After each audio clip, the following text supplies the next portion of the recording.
thimble rigger, Adam Carolla. Yeah, get it on. Got to get it on. No choice but to get on. A mandate to get it on. Thanks for tuning in. Thanks for telling friends. Love that about you, right, Gina Grad? No, get your mic heated up. Right. I know what you're going to say. And Bull Brian. Just because you're loud doesn't make you right.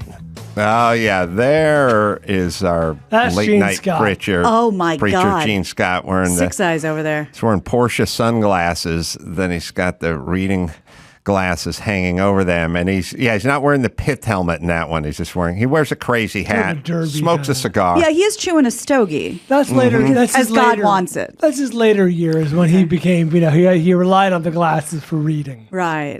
We make fun of this guy, but I hope I get to the place where I'm just smoking on a sound stage with two sets, maybe three pair of glasses, just screaming at people while sitting down. You're close. You could have contacts. My grandfather kind of looks like this guy. He had those flip up shades. Oh, yeah. Yeah. Like outfielders. Yeah. He don't know a bass. What were his other things? He don't know a bass drum from a pipe organ. He's a no good low down thimble rigger, and he had to have a few more. Those are the ones. Yeah. Those are the ones I recall. But anyway, Great fire and brimstone. As I recall. He shall be missed. All right, I have a winner couple, male female.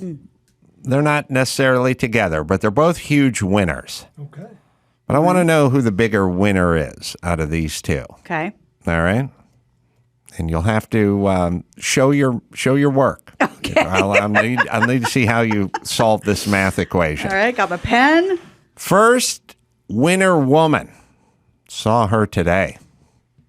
The one who not only jogs down PCH, the people that have to find very public places for you to watch them exercise while you're sitting in your internal combustion vehicle with your heat seater on, your seat heater on, I should say, and they know you're watching. Right.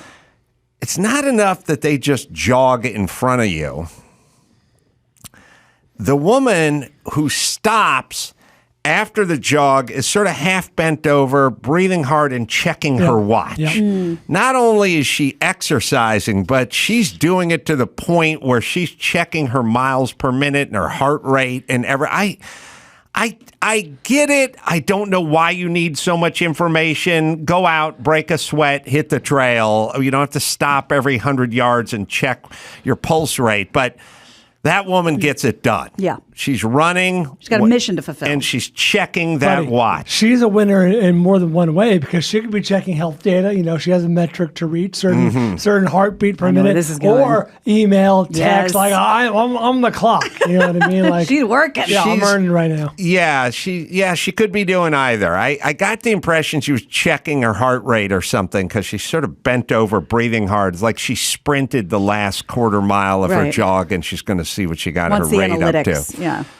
That chick or dude with the pickup truck that's also going down PCH, and he has the special rack for the hydro board, the fan and the motor, and that guy's going to pull up at Zuma. Shit. All you schlubs are heading into work to go work for the man and punch the clock. Not this cat. He's got a special rack.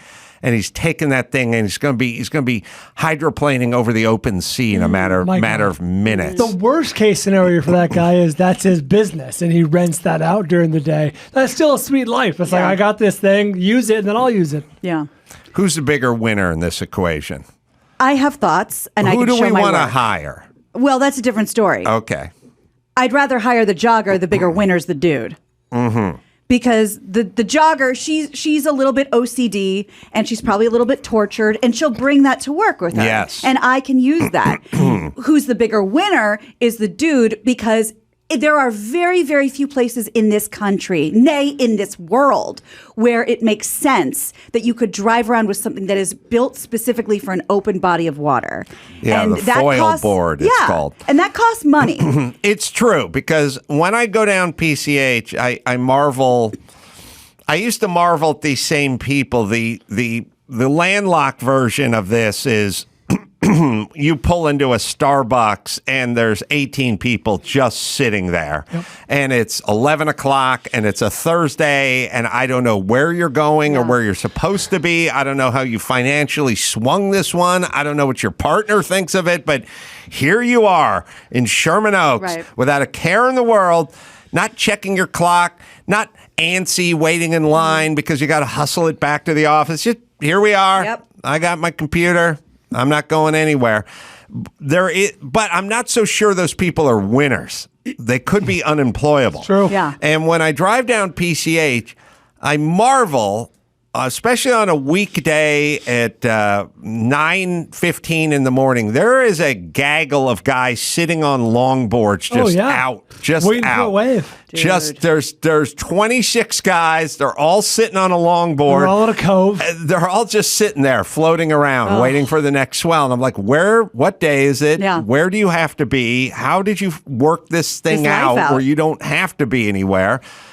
But you're not necessarily successful. It's true. Oh, it's 100% true. But they're the same guy that'd be like, well, that depends what success is, man. That's right. Yeah, if you're interviewing Bodie, who was You mean from Point Break? from Point Break, he's got a different take on Some success. guys snort for it, jab a bane for it. All you got to do is jump. That's right. I love that I'm so movie. glad you know all the dialogue from that movie. The foil board guy, the foil board is 10 grand. Yeah. The rack's 1,500 and the truck's 47.5. So that guy's done something. Yeah. He's figured something out. He's not out just floating in a stew of his own juices with the other longboard losers. He figured it out, and he has all in with the truck and the rack and the foil board. He's got 60 grand laying around to invest in his not going to work on a Tuesday at 9:15 in the morning. Yeah. I think this decision's been made. This is a tough one. There's a chance, a small chance, but it needs to be mentioned that, excuse me, that foil board guy could be the employee.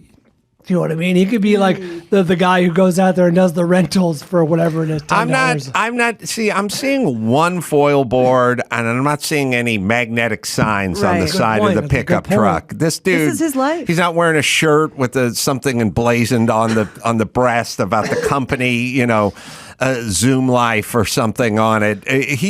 I think that's his board, that's his truck, that's his life. What are the chances this guy trucks in from some horrible place like Reseda?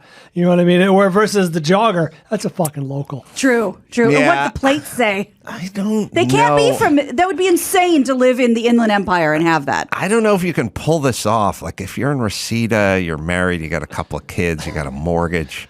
Look, they're both winners. Yeah, I was going to say, there's no splitting hairs. There's no doubt. I can answer one of the questions as to why are these guys sitting on their surfboards and how do they afford it? On the dinner cruise, because I don't know if you guys heard, I went to Maui. And all the waiters, quote unquote, were like, yeah, here's my tan, here's that. And they're all like long hair and just kind of scruffy, living their life. And I asked, so this is what you do for work? Like, what do you do for fun? They all had one answer. Toe surfing.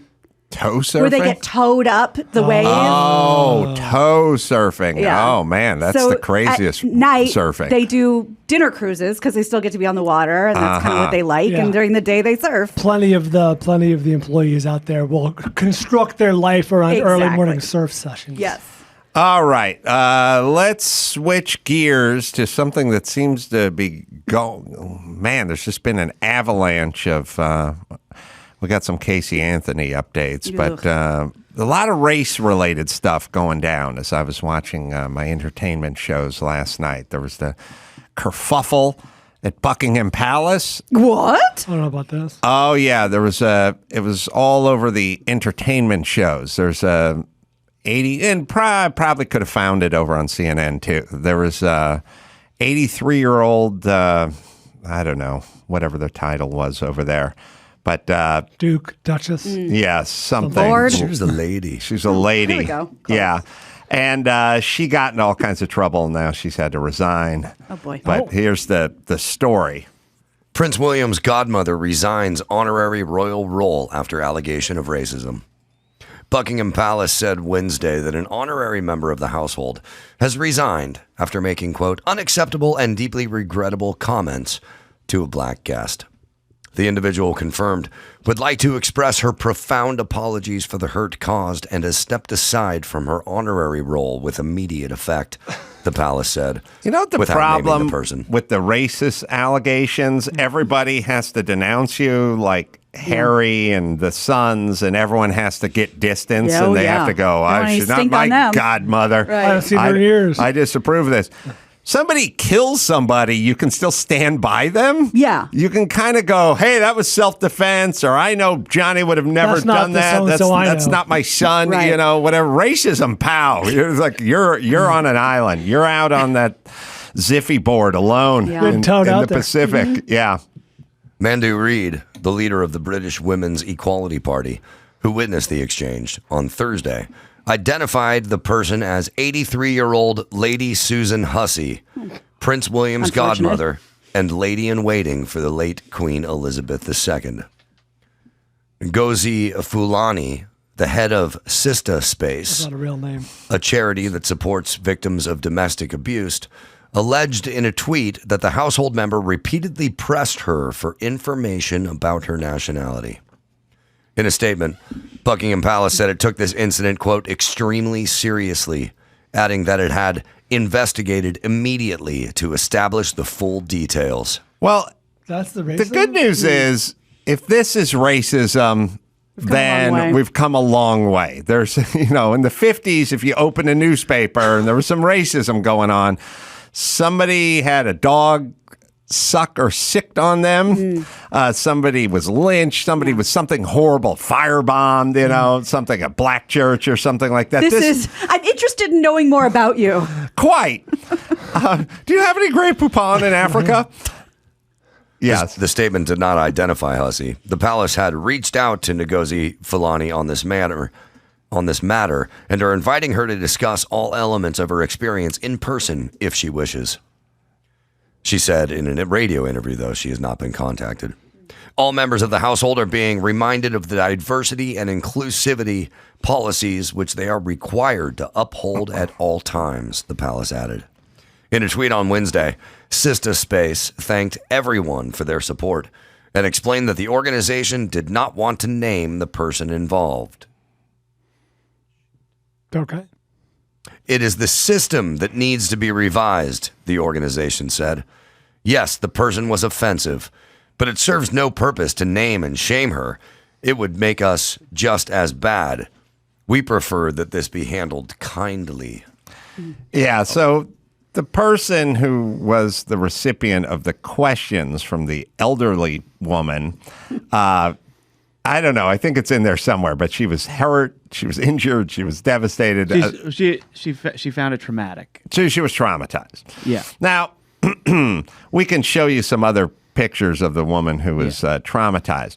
Well, and she also, where this all stemmed from is she tweeted out a picture of herself and then she transcribed the exchange from memory.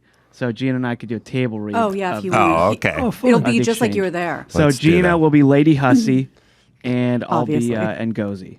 Okay. You don't find that problematic? Wow. That I'm playing Ngozi. At least he's a person of color. a questionable Asian descent. Well, not that we don't believe he's Asian. It's the Right. type No way to that prove we're it, yeah. kind of talking about. type. The type we're talking Yeah, about. Gina and I have the girliest voices in the Okay, Yeah. here we go. It's the two of us. Where are you from? Sister Space. Oh, no. Where do you come from? We're based in Hackney. No. What part of Africa are you from?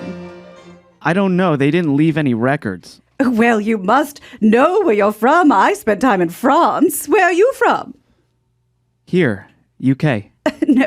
But what nationality are you? I am born here and am British. No. But where do you really come from? Where do your people come from? My people? Lady, what is this? Oh, I can see I'm going to have a challenge getting you to say where you're from. When did you first come here? Oh my God. Lady, I am a British national. My parents came here in the 50s when... Oh, I knew we'd get there in the end. You're Caribbean. No, lady, I am of African heritage, Why aren't Caribbean you doing descent. the girl voice? Yeah, this is weak. I think that is the girl voice. It is? Do you really want me to do it? We should start It'd over. be nice. No, lady. I am of African heritage, Caribbean descent, Good. and British nationality. Oh, so you're from... End scene. All right. Well, this is her version of it. But here's what I have. did press. Here's what I have to say about this.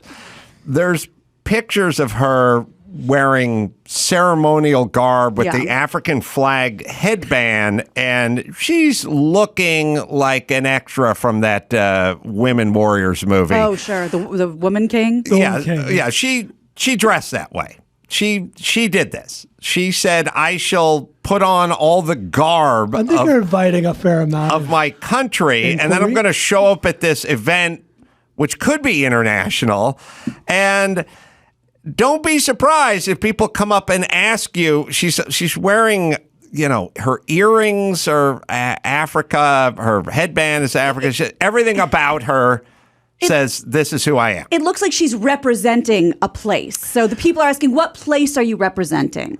Right. Now, this is racism now, but if I'm of Italian descent, if I dress like a fucking gondolier or maybe an organ grinder, Sure.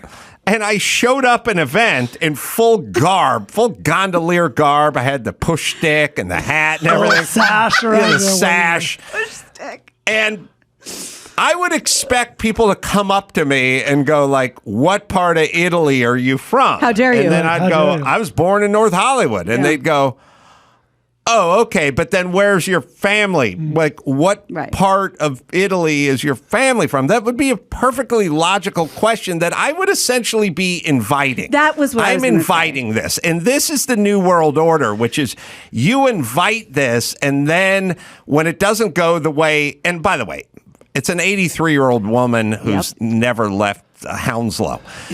This is going to happen, and then you're going to cry racism, but were you looking for it? Were you inviting it? Were you trying to find it? And the person is being inquisitive. Right. Like, I know there's that thing where we go, it is now racist to ask your Uber driver where they're from. Fuck that. I reject that. I've had Uber drivers with accents from all over the world, and I asked them where they hail from, where their family's from, where they're from. Normally, they're excited to talk about it, and they explain when they came here or what they fled. They usually fled something after the Ayatollah, whatever, something. It's also kind of nice because who knows what they did in their native land. I would like to move somewhere far away one day and drive a cab and then explain to everyone that I was the head of radiology at Johns Hopkins before my family had to flee. Right. Probably get a little more of a tip. I think so. So at worst, the line of questioning was clumsy. Yeah. I don't think it crossed over into race. It was naive. And what you could say as the person being asked is, I pick up what you're putting down. Like, I'm British. My heritage is from this. Yeah, I'm just saying, if you're going to dress way over the top in the garb of your native land, expect questions. Whatever that, you want to dress like a little Dutch boy. If you want to dress like anyone from It's a Small World. Right. Then people are going to ask. And by the way, they're going to assume you want to be asked. Otherwise, it wouldn't be Halloween every fucking day for you. But anyway, so the press just jumps on it, Billy Bush. And the problem is nobody can say, she's kind of dressed like a cartoon character. Why wouldn't Tia Carrere, or Carrera, we're going to figure it out, she's of Hawaiian descent. If she came in here wearing a grass skirt and a couple of coconuts, which I hope she does, she would be inviting us to go, tell us about where you're from and what your culture is like and all that. But anyway, the problem is this is a zero burger, but because Meghan Markos did the racism, Markle did Amanda Markle's, did Imelda. I got too many names in my head. I'm too old. Because she did the whole racist sit down with Oprah, now we have to we've uncovered 2 zero burgers, which still adds up to 0. But now there's some meat on that bone. So we have somebody talking to you and you claiming racism, and now a scandal of this old woman coming up and talking to a woman who is dressed like a tribeswoman and asking her about her heritage, which I would argue the ultimate racism is ignoring people because they don't look like you or they're dressed different, kind of just walking past. I mean, engaging in conversation, whether it's the Uber driver or the woman at the Women Empowerment Movement March. I would say that engagement at least shows a level of interest. Sure. And there is a punt of an answer. You can say, oh, we've traced our lineage to Kenya. Or, honestly, we don't know. We tried. Or, oh, I'm not interested. There's a way to kind of kick that can down the road. Yes, politely, other than sort of, I don't know what you're talking about. I'm confused. Yeah. What are you talking about? I mean, everybody here has had that, what are you? Oh, I'm Italian. Oh, where's your dad from? Well, he was in South Philly. Oh, okay. But his parents came over. Sure, of course. Right. And then you explain the small town, and sometimes they'll go, oh, I have family, blah, blah, blah, blah. All right. So anyway, we found racism. We uncovered some more racism, by the way, which is the Jerry Jones picture. Oh, I saw this. Yes. It was making the rounds on NFL Twitter. Well, that's why I didn't see it. Yeah. To set this up, I have long wondered, Gina, you're familiar, everyone's familiar with just the trope of the 19 whatever 50 something late 50s or late 60s, the locals who'd be against integrating the schools, screaming at the black kids caught in a black and white photo, yelling at them, throwing something. A lot of those people are still alive. Their grandpas and grandmas. And what happens when grandkid goes, hey, grandma, grandpa, is that you? Yeah, a long time ago. Or do you stick to it? Do you live by it and die by it? Yeah. Well, he's not front and center in this picture. He's like, hey, guys, what's going on? He's sort of off to the side, but somebody dug this thing up. Yeah, Washington Post just published it in a profile of Jones's poor record of hiring black coaches. Dan Snyder's burning it all down. And that's a group of 18 white guys and a couple of black folks trying to enter a school, or what were they trying to enter? Yeah, that's exactly right. So it's a school in North Little Rock. This is the same day as Little Rock 9. Oh, shit. Yeah, so... Well, there's cameras, and they're not like, little cameras. This is like news coverage. Right. So this picture's been making the rounds. It's from 1957, Little Rock, and... Remember I was describing there was one hairstyle in the past? Yeah. Every one of these guys either has a flat top or the pomade. One barber. The name is Floyd. The guy in front looks right out of Central Casting for a bully from the 50s. Yeah. With a cigarette. Yeah, he was someone who would have given Marlon Brando a problem in the 50s. Yes. Like, we don't like your kind around here. You shove James Dean around. Right. Mm-hmm. This is interesting. Yes, this is North Little Rock High in an attempt to integrate the high school. So, now, by the way, I don't condone this, but I would have been down with anything that got me out of class. Uh-huh. And if somebody said, we're going to go stop black people from coming into North Hollywood High, do we get to leave Mr. Diliberti's biology class? Like, yeah, all right, let's do it. But if they said we're going on an AIDS march, I would have said, whatever Does the march go away from the school? Whatever involves leaving Mr. Diliberti's class, sign me up. You're on board. I have not seen or heard anything beyond this picture. Has Jerry Jones addressed it? Has he been like, I was just there, looky-loo, or whatever? I mean, he looks, I don't know, confused. He looks... But he's there. If somebody said the local news station is setting up in front of the front door of the school, let's go out and see what's going on. Naturally, you're curious. It's plausible deniability. And he's not looking at the kids. He's looking at the cameras. I have a quote from Jerry Jones in regards to this photo. He spoke about it after a Cowboys game. I didn't know at the time the monumental event, really, that was going on, and I'm sure glad we're a long way from that. I am. And that would remind me to just continue doing everything we can to not have those kinds of things happen again. Yeah. I think the playmaker, Michael Irvin, we got a couple of sound bites from him chiming in. So he was on a radio show in Texas, and they asked him about the picture. And so this first clip, this is him talking about the picture, and we have a couple more. All I can do is tell you what I know about Jerry, and I hear people say a lot of things. But I go by what I know. I know the man to be a righteous man, a very good man, and I see. Am I going to take some picture that was 65 years old, I don't know, 14, 15 years old. I'm looking at the picture. I see the picture. Somebody sent it to me right away. And I said, okay, all right, what is this? And I'm looking at the picture. Jerry sitting in the back, and it was in Arkansas back in, I don't know, 65, 56, 57, whenever that was. Everybody, everybody in the South was a certain way back in those days. That's just what it was. Everybody in the South was a certain way. I don't see Jerry at the front of that line like I see that dude with a cigarette in his mouth. God. Right. But Jerry looked like a curious 14, 15-year-old kid that was looking, and his face didn't look like he was there for battle. Not like the cigarette dude. He didn't look like that. So that's just kind of how I took it, man. We can go on a picture. You can make a picture do whatever you want it to do. You can make it say whatever you want it to say. It's not true. Or you can ask all the African Americans that have been around Jerry Jones, what's their thought, what's their opinion, guys like me, and none of them will tell you who he is right with what you see over there or what people trying to make that picture. That's all I can say about it. You know what I'm saying? That's all I can say about it. So, Gina, here's the subtext and why it's funny. Michael Irvin played for the Cowboys, only the Cowboys. Okay. He's like a company man to this day. He's a loyalist. He loves the Cowboys. It's almost kind of like his persona. And the fact that he's fawning over Jerry Jones It all in adds this up. context is like, what the fuck else is Michael Irvin going to say? He's a company man. He's a Cowboy guy. Yeah.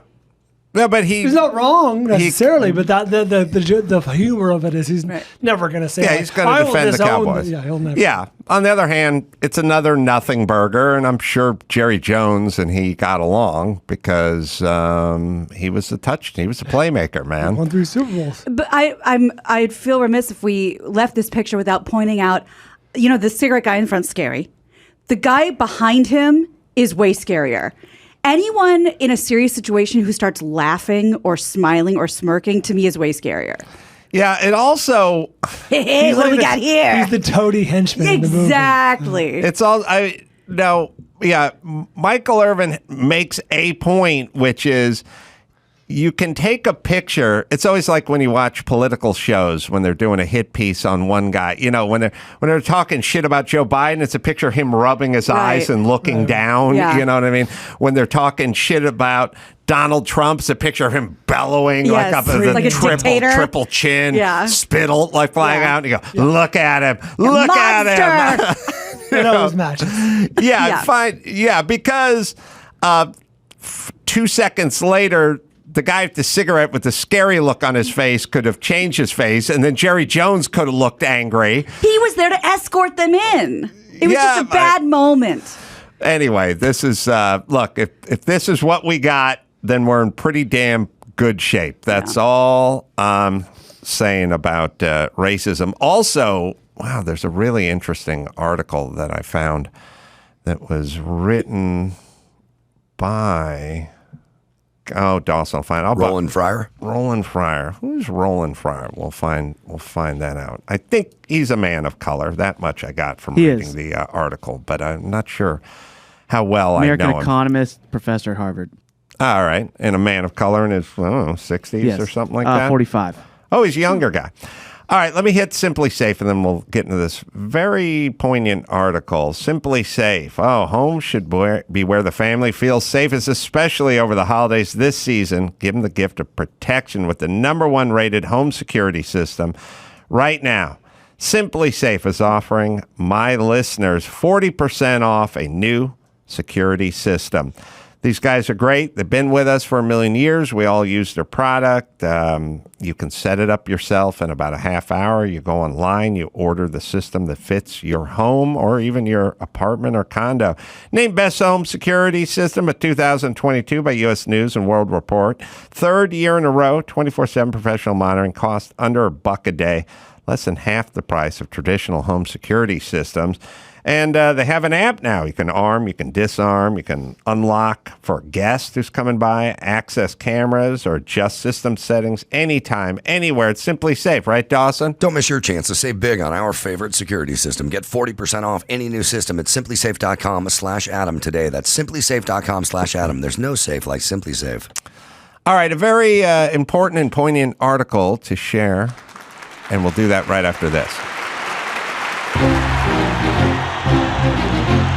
And now, Alcoa presents Definitely Not a Jew on the Adam Carolla Show.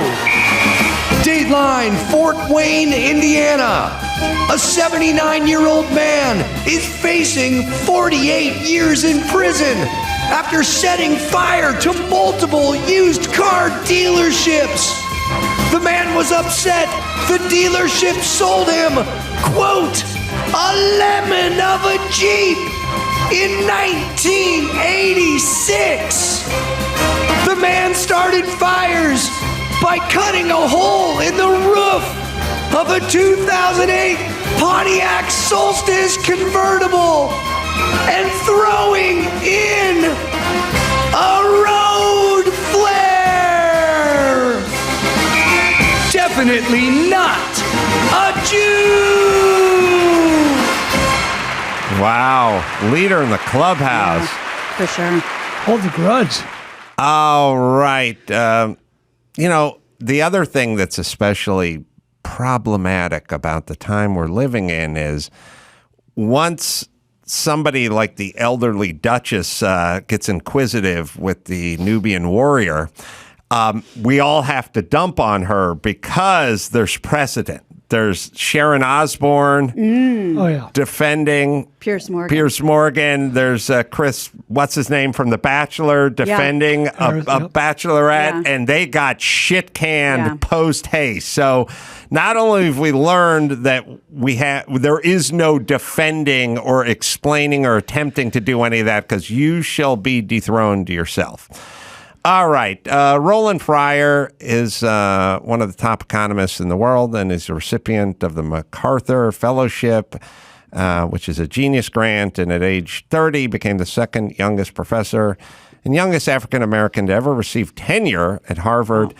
And Bloomberg appointed him NYC's chief equity officer. Okay. So he has thoughts, and I will share them with you, or Dawson will. From the Wall Street Journal opinion, disparity doesn't necessarily imply racism. I was raised in part by my maternal grandmother, a phenomenal black woman born in 1925 who came of age during Jim Crow, attended Bethune-Cookman University in the early 1940s, and experienced both the promise and limitations of the civil rights era when integrating schools in Florida in 1969. Over Jerry Jones's dead body, I'll tell you that. She did her best to teach sixth graders subject-verb agreement minutes after being spat on by their parents. Her life's journey provided unlimited content as we sat together for nearly 3 decades, stuck to the plastic slipcovers on her sofa, playing cards, drinking sweet tea, and talking uninhibitedly about race in America. The first discussion I can remember happened in 1988 when I was 11, after a visit to McDonald's. After ordering, my grandmother paid with a crisp $20 bill from her pocketbook, and the cashier put the change directly on the counter. When we got to the parking lot, she was incensed. You see that? White woman didn't want to touch me. I had noticed it too, but thought the cashier was being nice, trying to avoid passing on her own germs. My grandmother, no doubt based in part on her experiences, saw racism everywhere, in every inequity, every statistic. Racial differences in wages, racism. Racial differences in educational achievement, racism. Racial differences in teen birth rates, racism. This sort of casual empiricism, which has crept back into mainstream media and other institutions, was a competitive sport among my family and friends. Did you see the way that white woman tightened her grip on her purse because I was behind her? Does this guy follow everyone around the store? A decade after the McDonald's incident, in graduate school, I read a 1995 paper titled The Role of Pre-Market Factors in Black-White Wage Differences.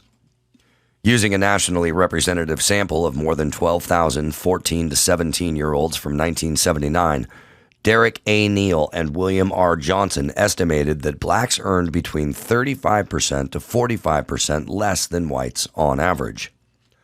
They examined how much of the wage gap could be attributed to present-day discrimination in the workplace versus differences in skill as measured by the Armed Forces Qualification Test, a cousin of the ACT and SAT. Importantly, they weren't trying to measure the effect of America's racist history running back to the early 17th century, when the first African slaves were brought to work the tobacco farms of Virginia. Only the extent to which blacks earn lower incomes because employers today make racially discriminatory decisions. Nor did they focus on prejudice more broadly. They ignored that my grandmother was spat on in the parking lot at work and concentrated on whether she was treated fairly once she entered the building. We find, they wrote in the abstract of their paper, that this one test score explains all of the black-white wage gap for young women and much of the gap for young men. With their approach, anti-black bias played no role in the divergent wages among women. A black woman with the same qualifications as a white woman made slightly more money, and it accounted for at least 29% of the racial difference among men, with 71% traceable to disparate performance on the AFQT. The AFQT itself was evaluated by the Pentagon, which found that black and white military recruits with similar AFQT scores performed similarly on the job, including no racial bias. The paper felt like an attack on what I knew, an assault on all those conversations with my grandmother, which taught me that racism, present tense racism, dictated black-white inequality. I told myself that Messrs. Neal and Johnson, both of whom were white, were probably bigots, and I set out on a mission to disprove their work. I vented about my battle with Neal and Johnson to a fellow graduate student at Penn State, a white guy from the cornfields of southern Illinois. He was no more at home at a top 25 economics doctoral program than I was, and we spent a fair amount of time together during our first year, staring at Euler equations in our favorite textbook, Recursive Methods in Economic Dynamics. I told him I was sure discrimination was a bigger factor than Neal and Johnson were letting on, but I just can't get this data to cooperate. He asked why I was so convinced, and I erupted in a rant about the prevalence of racism and recognizing bigots on sight. My grandmother would have nodded rhythmically along. My friend responded with a burst of loud, sharp laughter in my face. He pointed out how far I was straying from our Euler equations, how on any subject other than race, I would have never given in to such sloppy thinking.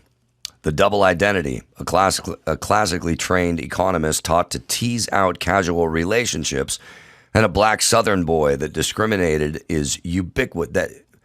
And a black Southern boy taught that discrimination is ubiquitous had lived seamlessly inside me until that moment. Oh, there it is. Neal and Johnson, as it turned out, aren't bigots, and their conclusions have stood the test of time and my attempts to disprove them. I extended their analysis to unemployment, teen pregnancy, incarceration, and other outcomes, all of which follow the same pattern. Moreover, the relationship between skills and wages have been confirmed by study after study, even when using different data and methods. Kevin Lang, an economist at Boston University, corrects important issues in Neal and Johnson's work, but finds the same relationship between AFQT scores and wages. Taken together, an honest review of the evidence suggests that racial inequities are more a result of differences in skill than differences in treatment of those with the same skill. I write this with some degree of trepidation, in part because I still have my grandmother in my ear, and in part because I am keenly aware of the harm in underestimating bias. But there is also a cost to overemphasizing its impact. A black kid who believes he will face daunting societal obstacles is likely to underinvest in trying to climb society's rungs. All right, let's stop for 1 second. This is the issue. Stop trying to talk people into the fact to create this apparatus that society's against them, So because why bother? they're not going to bother. Yeah. And we keep beating everyone over the head with this. I would argue, even if it exists in the proportions or amounts that you claim it exists, although when you hear systemic racism, if you ever ask them to say, will you tell me the policy? What are we talking about? Are we talking about schools? Are we talking about banks? Are we talking about fire departments, police departments? Like what is implemented? What is on the books? What can't we do here? Or what exists? They'll never be able to answer that question with there's general racism will be the answer. But even if it existed, you would still be harming kids if you were saying to them any other mantra other than go out, bust your ass, work as hard as you can, do not worry. You do that, it will work for you. What we are doing and have been doing and continue to do is the exact opposite, which is why there's a gap between black and Asian, let's say, because we do not spoon feed that lie to Asians, or even if it's true, you're a minority, you're certainly a minority compared to blacks and Hispanics, but yet you go out and excel. So you're hurting the kids. Obviously, this is always the problem I've had with it. And you're generally making them angry and agitated because they have to walk around feeling like society has it in for them. And I know everyone who spoon feeds everyone this is considered a hero, which is part of the problem because we reward these people. We don't tell the chick at Buckingham Palace, oh, fucking knock it off and get on with your shit. We ask her if she's okay. We want to know if there's a lawsuit. We say, oh, poor dear. But keep going, Dawson. Sorry. Every black student in the country needs to know that his return on investment in education is, if anything, higher than for white students. The solution is neither to stop fighting biased behavior nor to curb honest inquiry about race in America. We shouldn't stop searching for and penalizing discriminatory employers, or trying to reduce racial differences in police brutality, or estimating whether the value of home appraisals depends on the race of the homeowner, or reducing bias in bail decisions by using artificial intelligence. I could go on, like the conversations stuck to those slipcovers. The solution isn't to look away from discrimination. It does exist, but we can't point at every gap in outcomes and instantly conclude it's racism. Prejudice must be measured rigorously, statistically. Disparity doesn't necessarily imply racism. It may feel omnipresent, but it isn't all-powerful. Skills matter most. Well, there you go. Can we get LeBron James on board with this? Yeah, or is too much money's at stake. Try to fuck up another generation of young black people. And this is how the two takeaways I take from this guy are, this is how I know he's 100% right because I believe him. A, he said, I did everything I could to disprove this because I know, because I was there, couldn't be done. B, he lists, is it perfect? Does this represent all of society? No. We need to improve here, here, here, here. But in this case, it doesn't add up. Yeah. It was interesting, too, how the roommate basically, or the classmates or whatever it was, basically pointed out the confirmation bias, which is, if this was any other subject, you would be just like your center fielder example. You're neutral, ready to go either direction where the data led you, but he was so doggedly, at the time, determined to, like you say, disprove or whatever. Yeah, it's become a bit of a religion amongst, ironically, mostly atheists, and it just is. And when you can hear it in debates. If you hear people debate these subjects and they talk about numbers and they talk about, employment, they talk about whatever, and at some point they'll corner the person who's arguing the other side, and the person will always end up going, are you saying there's no racism? That's their always sort of go-to, which nobody with a straight face could say no, but I'm also saying it doesn't factor in nearly the amount that you, and we have, are there enough, do we not have enough in 2022 of implementation of businesses going, if you're a Fortune 500 company and you're trying to exist in 2022 in the United States, all things being equal and test scores and experience and everything else, you are hiring the black person before the white person simply because we have set it up now that we're going to check the ledger and see what the percentage of women, the percentage of minorities, and whatever. We have set it up. I mean, obviously the Asians are taking it hard because they're being penalized. They are being discriminated against at certainly in the UC system, but many colleges around the country. I can't imagine there's a single Fortune 500 company that doesn't have like a DEI policy, inclusivity, whatever. That would be difficult to imagine these days. It doesn't exist. Now, in the face of that, you'll notice that it's being ratcheted up. So as I always say, as it sort of wanes and we get away from the Jerry Jones era, you'll now hear more talk and more complaints and more, again, it's Jerry Jones or it's the Duchess of Windsor over there. What are we even talking about? All right, zero burgers. Also, the thing that drives me nuts is I was watching the Monday Night Football. I think it was Monday Night Football, but in the end zone is the big end racism, which, first off, the NFL doesn't care. Secondly, they're just trying to, placate I don't know who. But first off, it suggests that it is a problem. To end. This is a field that has 87% black people on it, and average pay is $7.3 million, and yet we have to, and majority white people cheering them on up in the stands, but we have to paint this everywhere. And my thing is if you're going to paint this everywhere, then we have a problem, and if it doesn't exist, we have now created it, and it's ingrained.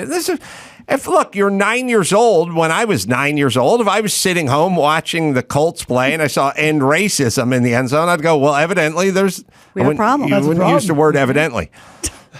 But probably because there's a problem. All signs point to a problem. All right.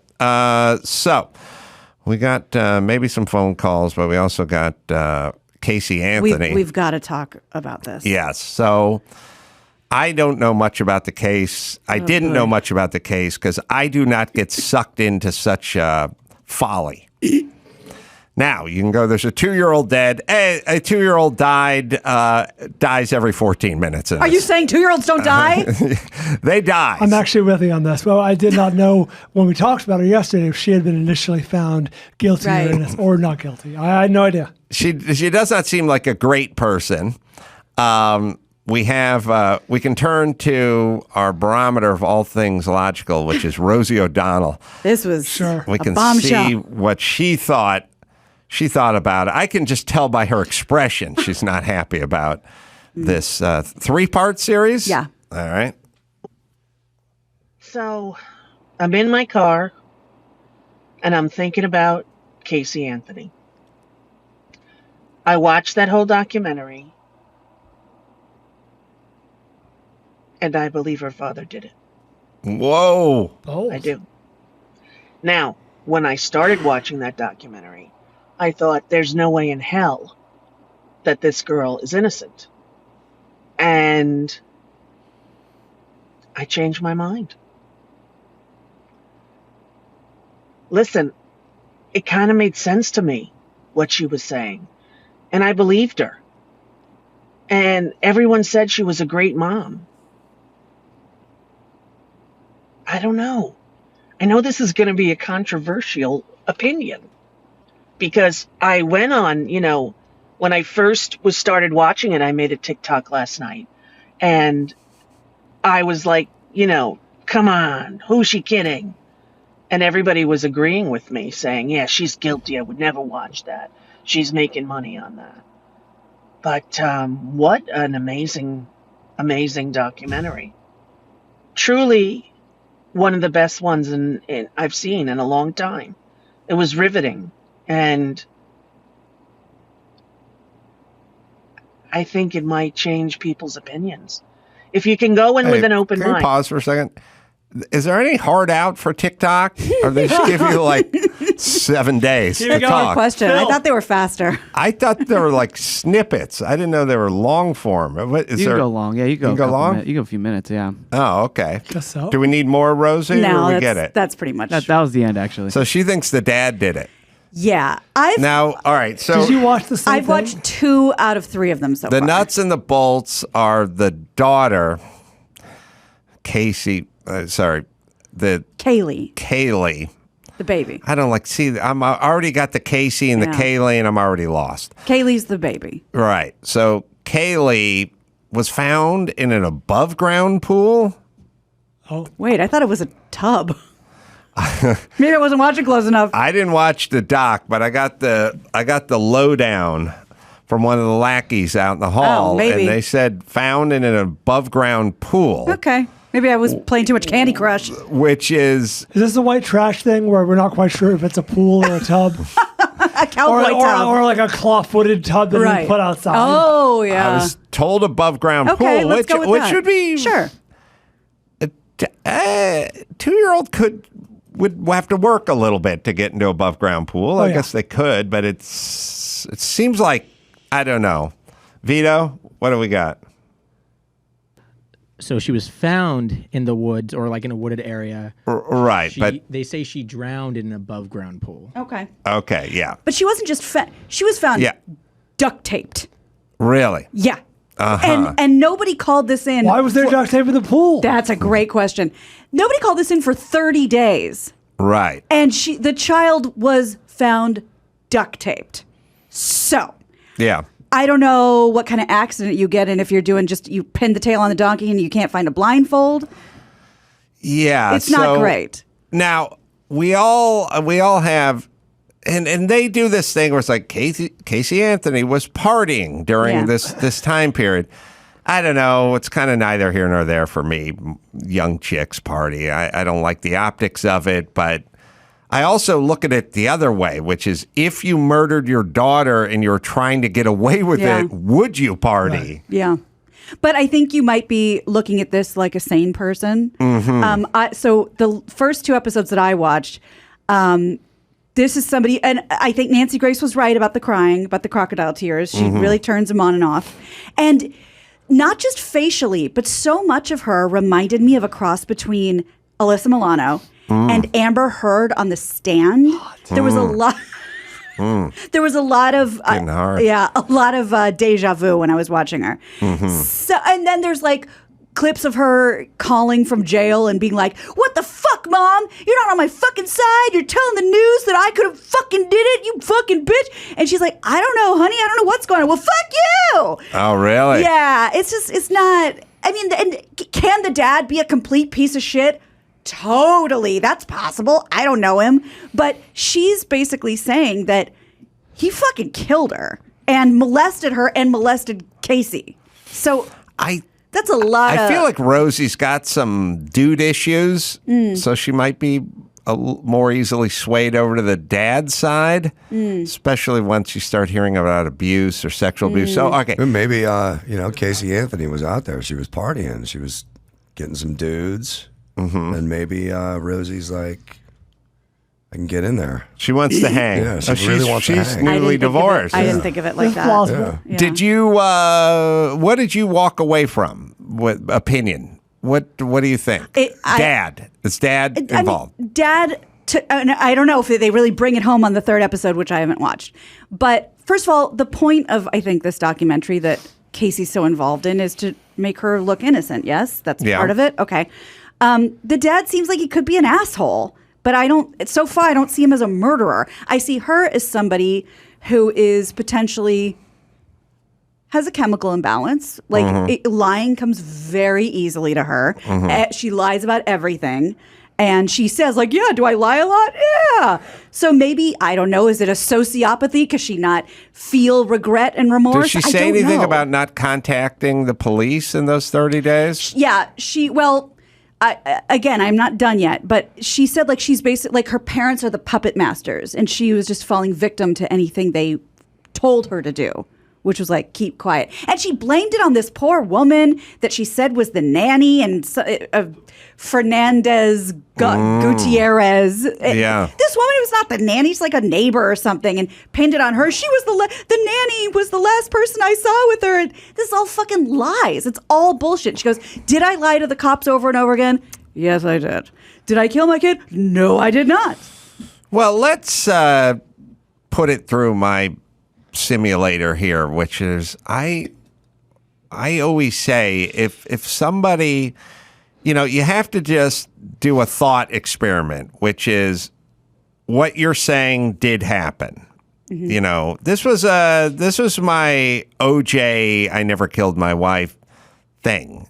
If any of you were accused of killing your spouse, you wouldn't go, I have no comment, or we'll let the court sort it out. I'll be in Chicago. You would scream into as many microphones as you could. This is insane. There's a killer out there on the loose. I don't even know what you guys are doing. Why are we wasting our time here? Right. Be careful what you print, because you shall be sued when we find the killer, and so on and so forth. You wouldn't be like kind of no comment, or I don't know about that. And then there's also this kind of weird nether world that always gets confusing with these things, where they go like, well, Adam, he's saying he didn't kill his wife, but he did have several mistresses, and he did buy a lot of duct tape and zip ties, and he did Google how does one kill their wife, but he still didn't kill. But like, could you imagine if Dr. Drew was accused of killing his wife, and you looked into it, you wouldn't find a bunch of stuff where he sort of kind of killed his wife, but not really, but we don't really know. Will do was scrolled across the wall. Yes, this like kind of thing where it's an act. If it was an act that happened and you had nothing to do with it, then the answer would be, if you're OJ, it'd be, I don't own Bruno Marley shoes. I don't own a knife. I was hitting putts in my living room, and then the town car came around. I went to LAX. That's what do you want from me? Yeah. I was snooping around the house a little bit. I mean, so there's like all these weird stories of like, I didn't kill my wife, but I did ground up prescription medication and put it in her oatmeal. Yes, but that was just to relax her. I can't account for the hours for you to eat and I drew her a bath. Yes, that is true. And I did turn the light off when I left the bathroom, but I did not put my hands. I was like, well, how come all these people that didn't kill anyone sort of half did something? Right. Yeah. And another confusing element, which I had to stop and ask my husband, like, did I miss something? He's, nope, that's exactly what happened. There's a lot of talk about her being an abuse survivor as a kid by the hands of her father. But then she says, like, and I'm not quoting this perfectly, but it was something like, and it wasn't until I was put in jail that I feel like I may have had a memory of maybe being abused. And I was like, oh, wait. I don't know exactly how all this works, but you went from I am an abuse survivor because this happened to. It dawned on me while I was cooling my heels in jail that maybe I too was abused. And I'm like, well, what are we doing? My mom, when I was 10, wouldn't drive me to Teddy Lewis's house in Van Nuys, and it seared into my brain. Shut the fuck up. I know exactly where I was when that news came out of my mother's bedroom. Yeah, exactly. And I'm not saying you can't have a recovered memory, but that's one example of a story that was very hard to follow. I know we've given it a title, recovered memory. Don't you feel like if your neighbor had sex with you or your dad dropped a digit on you, I don't feel like I'd have to recover that one. I feel like it'd be front and center. Yeah. I mean, we've had good things. We've had bad things. Brian Bishop, not Brian. How far did you have to dig? Top of mind. Top. I sat on that for all of 2 months. And the thing yesterday with Nancy Grace, I think it was, they said that Casey was abused from age 8 to 10 or 8 to 12. That's not one incident you bury. That's ritualistic abuse. Right. All right, we have a caller, Josh from Texas, who has an idea. Josh?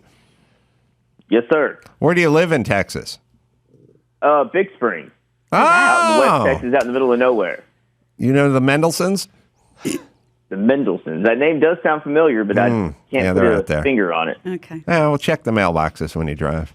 to work sure will. tomorrow. What's going on? You have thoughts on Casey Anthony? Yeah, I watched the documentary last night. I still, even after watching it, and to me, it's clearly an attempt to make her look innocent. I get it. I think Peacock found a way to get her to talk and get all the eyes on them. And I do think that there was a bit of a, hey, we're going to let you tell your story. We're going to let you get your ideas out there.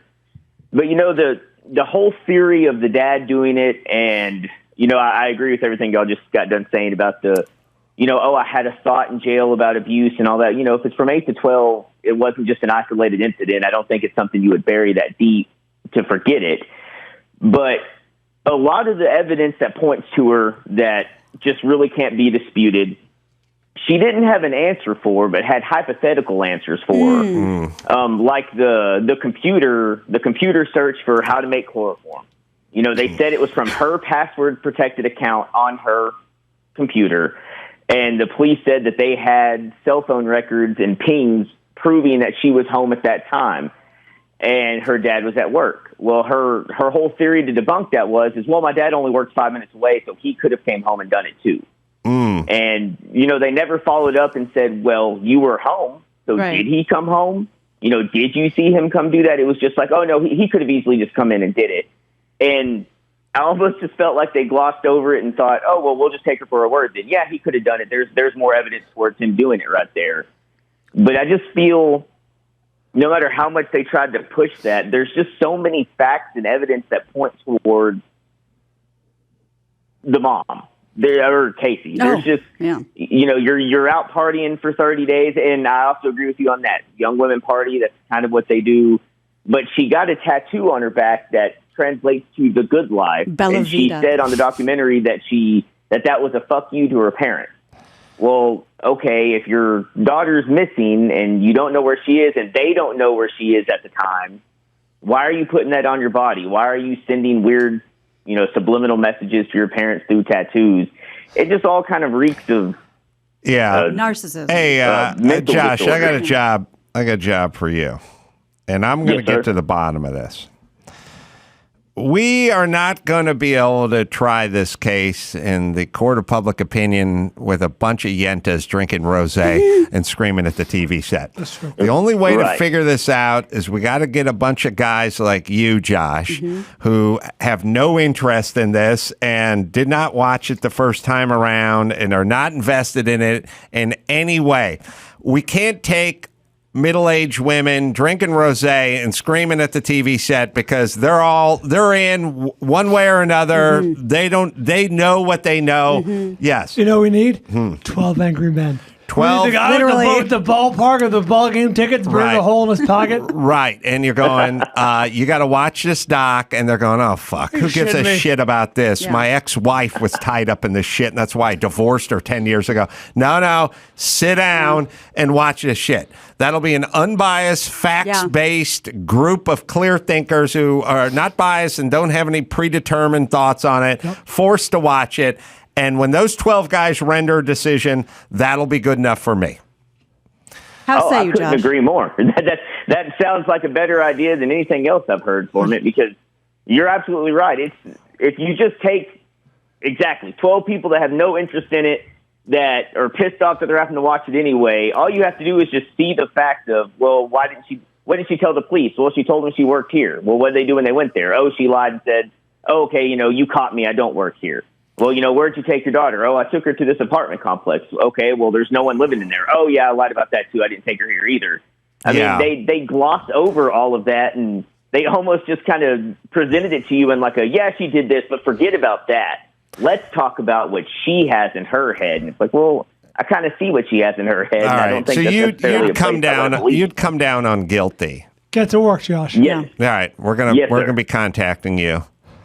Hey, you do that. And you're going to be sequestered for a number of weeks while we go through this. I'll be out looking for mailboxes with names on them. Yeah, the Mendelsons. Right. Yes, sir. I'll be looking. What town are you in again? Big Spring. Yeah, they're out there. Yeah. They're in Little Spring. I'll go looking. Yeah. Should be a big plastic menorah should be hitting the lawn in the next couple of weeks, so that you'll be able to find them. A blow-up mensch on the bench. Yeah. Yeah, it's the only way we're going to solve this. We can't go to Rosie. We can't go to Nancy Grace. They're already in. They know what they know. Yeah. That's it. But again, that thing where it's like, if something happened to one of my kids, my answer would be, I had nothing to do with it. I go out and look for whoever did this. I wouldn't be. Then Adam went to the brothel and maxed out his credit cards and got a tattoo and then lied to the cops about where he was the night before. Like the tattoo says, "At long last, kid free." Right. Like it wouldn't. There would just be whatever my life was. Right. It wouldn't be a long string of lies to authorities. Exactly. And again, as Josh said and as I said, lying comes effortlessly to her. So just take that with you when you watch it. All right. The great Tia Carrere is going to join us. I'm looking down on this elaborate list of accolades, and everyone kind of remembers Wayne's World for sure, but True Lies, man. Fantastic. Do not sleep. She was great. Movie's great. Movie's great. She was great. Do not sleep on that performance. And Easter Sunday with Joe. Oh. Wait, what is that? We're at the very top. Joe Coy. Oh, Easter Sunday. Yeah. Oh, that's right. Easter Sunday with Joe Coy. Yeah, sorry. I think Maybe she can give us the real dirt on Joe. I'm sure he's it's quite a just diva on horrible. set. That's right, Easter Sunday as well. All right, we'll take ourselves a quick break. We'll be back with Tia Carrere right after this. Tia Carrere in the studio. Hello. A Big Fat Family Christmas premieres tonight as you hear this, 8 p.m. on the Hallmark Channel. 7 Central. Good to see you again, my dear. As the Hallmark Channel, these kind of Christmas films, has there been a renaissance, or am I just hearing about it twice as much? It's a whole nostalgia thing. The golden age. So is it that is what's going on in the zeitgeist of the American mind is that every time you turn on the news, there's a race riot going on. There's people storming the Capitol. There's unrest in Ukraine. Unrest and all over the world. We want some of this old-time shit. We need a Is that what's going on? We need 40 Christmas movies to drop in a month that has 31 days. That's the kind of month it is. It's true. Yeah, And it's true. I think if you would have said to most people who are in the biz a little bit 10 years ago, like, where's the Hallmark Channel and Christmas movies going to be? It's 2010. Where are they going to be in 2022? You'd be like, done? Yeah. Nowhere? We're over it. No one's going to watch that shit anymore? You But- underestimated our need for constancy and comfort. It's like eating potato chips, late at night in your robe. You're watching Hallmark. Yeah, I'd rather be in your robe, baby. No, We'll share those Doritos. Tia, thanks for coming. I do feel... Good morning, I Adam. like that. I like that. I want to live in that world. Okay. Like, remember... So Friday night, Aloha Friday, robes, potato No, chips. I'm not going to the watch, but I want to Hallmark live in that world. I want to live in that world. You know what I mean? It's like I like religious people. I'm not going for that shit. All right. But I like religious people. We want to live inside the snow globe. I felt this way. Remember about 7 years ago, they were talking about shutting down the Hostess factory? There's yes. like no more fruit Twinkies. pies and no more Twinkies. Oh, and I was yeah. like, they're bad for you. I would slap them out of my kids' hands, but I don't want to live in a wanna world be in with a no world. Hostess Twinkies. Yep. Then somebody bought it. Some guy bought it and sent it out, and billionaire. How does the Hallmark process work? They send you a script and you say yes, and then you're up in Canada and you're shooting a movie in the heat of the summer. July. And it was so hot. I was sweating my head off. And it's like Christmas, and you're putting on coats and scarves and mittens and boots, and you're like, oh my God, I'm in hell now. And there's spraying foam snow everywhere. Well, I didn't have to do the snow thing. It's an all Asian family. The two leads are Shannon Chen Kent and Shannon Cook. Adorable young couple, and I play the mom in this with my bun and my, dragons and my, Chinese decorations at Christmas. I had a minor Kismedian moment last night, which is I was watching that doc on Netflix about the Pepsi Miles and the Harrier the Pepsi jet, was my or jet. whatever. Oh, Yeah, we you talked watched about that? I got about halfway into it, but I was watching the Harrier jet go to work in True True Lies. and I thought, yes, that is such just. Yep. See, first I off, won the Pepsi challenge. That's how they got the jet so cheap. It all holds up. It's like they're blowing up a bridge. I don't even know how they did that. That bridge was going to be demolished, I read. Oh, that's how they the 7 Mile Bridge. They didn't CGI it, or I mean, the whole. This would have been 1997, right? No. 92. earlier, We did it. Yeah, okay. So, How no. good that movie is! So good. I mean, in terms of the balance of action and humor, Yeah. Off the rails And and sexy sexy. lingerie dance. sexy Jamie lingerie Lee. dance. Yeah, the song. People know the song. And it came up recently, but that movie could have been silly at so many points with the humor, but the humor is balanced so perfectly. What's Jim Cameron? Right down the he's a line. He's genius. meticulous in everything. It stands up today. It's a John Hyatt song playing Oh, no during shit. the whole Really? striptease. Oh, I'm trying to remember. All I random. remember is my tango dance. That song. That's what plays in my head every time I think about the movie. Yeah, Lamb. Let's get into that. Cameron, what was that like?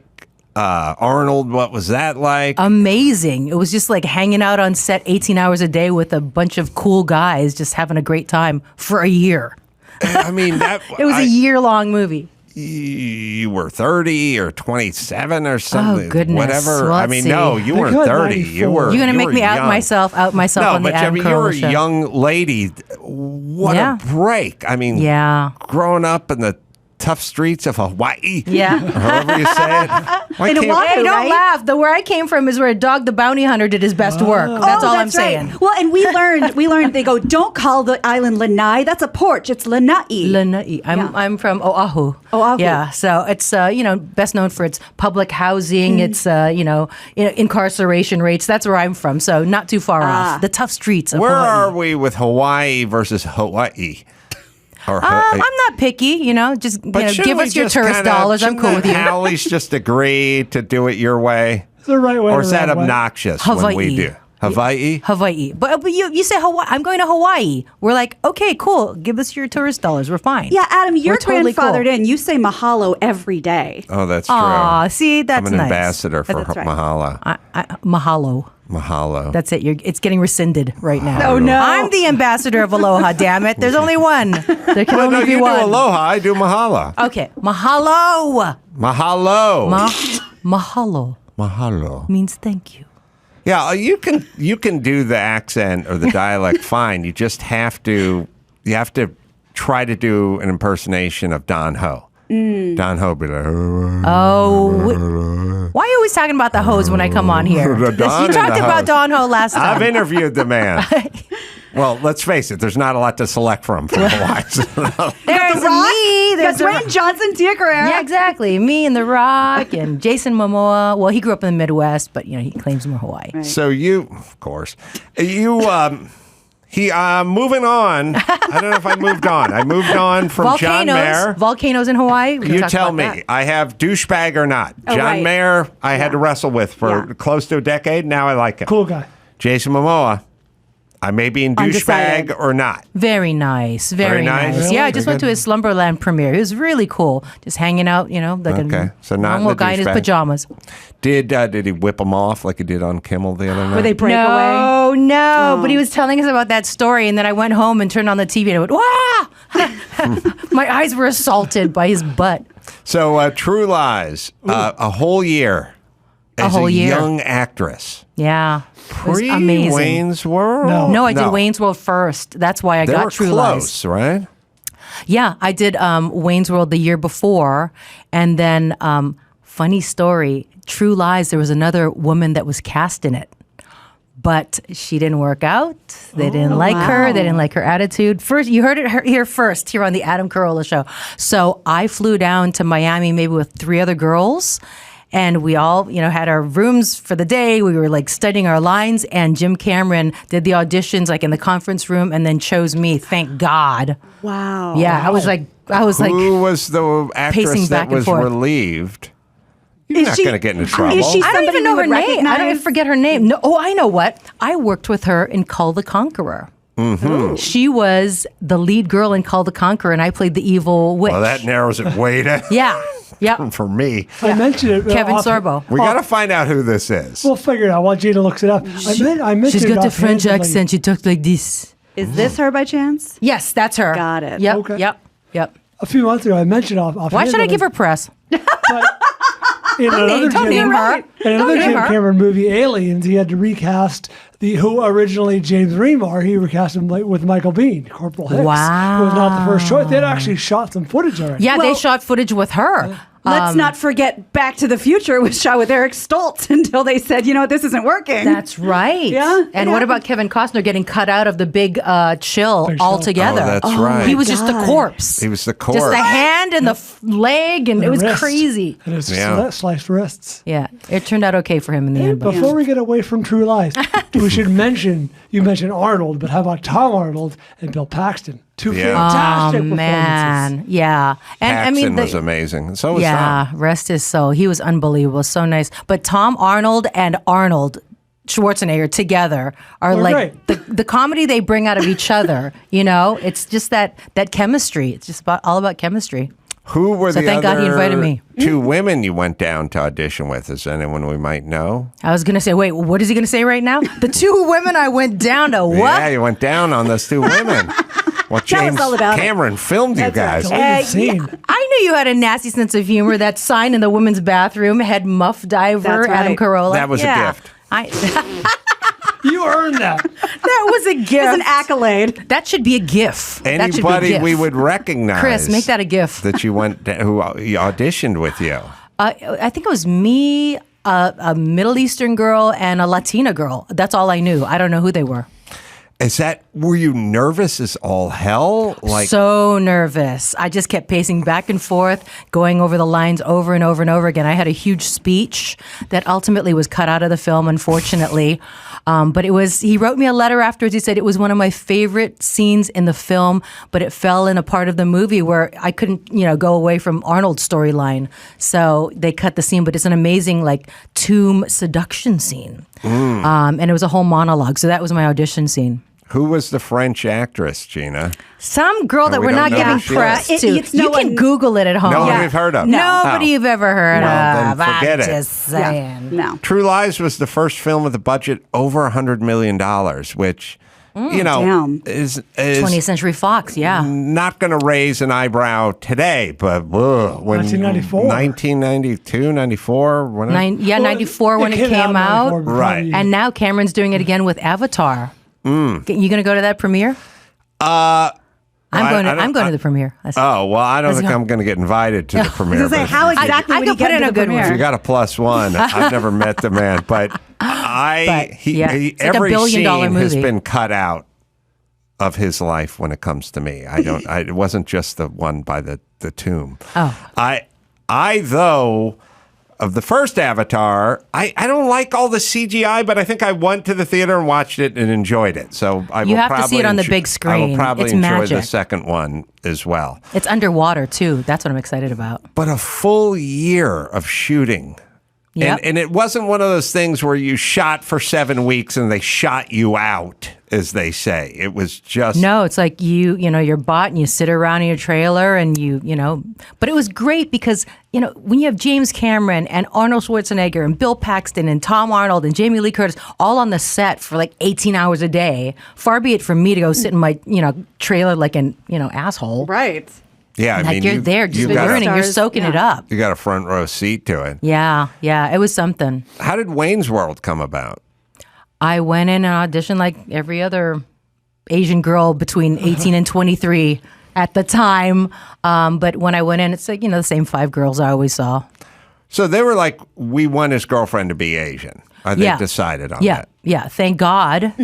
Thank God. Otherwise, I wouldn't have had the biggest role of my life. And we all wanted to be you. Oh my God. Hot ass kicker. Oh my God. Every girl wanted to be you. I'm very grateful that it still stands up today. That everybody's like, especially young girls of my ethnicity or of color. They say there was nobody that looked like us, Asian, Eurasian, on screen back then. So I like to be a trailblazer. Yeah.